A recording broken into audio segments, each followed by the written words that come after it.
હજીરાની NSA કંપનીની દુર્ઘટનામાં મોતને ભેટેલા કર્મચારીઓના પરિવારજનોમાં આક્રોશ જોવા મળ્યો હતો અને કંપનીના કોઈ અધિકારી તેઓ પાસે ન આવ્યા હોવાના આક્ષેપો કર્યા હતા. સુરતના હજીરા ખાતે આવેલી એનએમએનએસ કંપનીમાં લાગેલી ભીષણ આગમાં 4 કર્મચારીઓના મોત નીપજવાની ઘટનામાં મૃતકોના પરિવારજનોમાં ભારે આક્રોશ જોવા મળી રહ્યો છે અને મૃતકોએ આક્ષેપ કરતા જણાવ્યું હતું કે કંપનીના કોઈ અધિકારી તેઓ પાસે આવ્યા નથી તો ડીએનએ ટેસ્ટ કરવાની વાત કરાઈ પણ કંપનીના અધિકારીઓ આવ્યા જ નહીં. સાથે મૃતકોમાં એક જ પરિવારના 2 સભ્યો હોવાનું સામે આવ્યું છે. ઘટના બની ત્યારથી લઈ અત્યાર સુધી કંપનીનો અધિકારી તેઓ પાસે આવ્યા ન હોય અને કંપની તરફથી કોઈ જવાબ પણ અપાયો નથી, જેથી પરિવારજનોમાં ભારે આક્રોશ જોવા મળી રહ્યો છે. જી, આપણું નામ? જસ્મીન પટેલ. શું ઘટના હતી, કયા પ્રકારનું તમારે માંગણી છે? ફોરેક્સ એએમએનએસ ની અંદર ફોરેક્સ પ્લાન છે, એની અંદર યુબી એલિવેટરનો કોન્ટ્રાક્ટ ચાલે છે લિફ્ટ મેન્ટેનન્સ માટે, અને ત્યાં મારા 2 સ્વજન હતા, ધવલ પટેલ અને સંદીપ પટેલ. એ લોકો લિફ્ટ મેન્ટેનન્સ માટે ત્યાં ગયા હતા.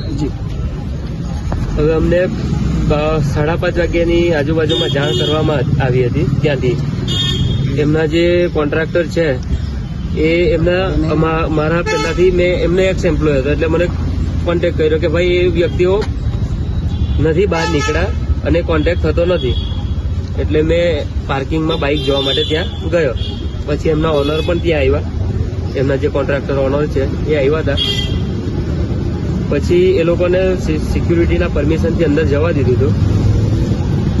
પહેલા અંદર અમે જયારે બહાર હતા ત્યારે અમને એક માણસની ડેથ થઈ ગઈ છે એવું જણાવવામાં આવ્યું હતું કે એક માણસ નથી બચ્યા. અંદર જે બ્લાસ્ટ થયો છે એના જે આગમાં અંદર આવી ગયો છે અને એકનું મૃત્યુ થઈ ગયું છે એવું કીધું હતું. અને પછી એ લોકોના અંદર ઓનર ગયા પછી અંદરથી ઓનરને એવી માહિતી આપી કે તમારા માણસોને સિવિલ હોસ્પિટલની અંદર લઈ ગયા છે, તમે ત્યાં જ સંપર્ક કરી લો.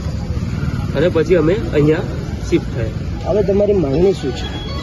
માંગણી તો શું છે સાહેબ, કે એમના પરિવારના આંસુની કિંમત બહુ વધારે છે.